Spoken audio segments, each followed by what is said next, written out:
আয়াত ২৪ ذلك بأنهم قالوا لن تمسنا النار إلا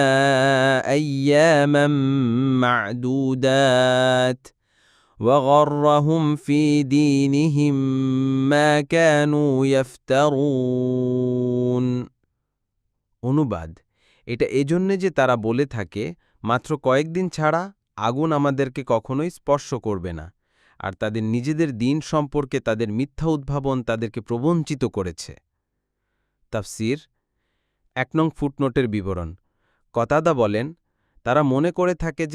যে সময়টুকুতে তারা অর্থাৎ পূর্বপুরুষরা গোবৎসের পূজা করেছিল সে সময়টুকুতেই শুধু তাদের শাস্তি হবে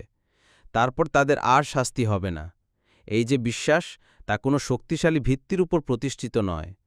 তাদের ভিত্তি হচ্ছে দিনের উপর মিথ্যা দাবি করা কারণ তারা দাবি করে বলে থাকে যে আমরা আল্লাহর সন্তান-সন্ততি ও প্রিয় মানুষ সূরা আল মাইদার ১৮ নং আয়াত এটা অবশ্যই তাদের মিথ্যা উদ্ভাবন তাফসীর আত-তাবারী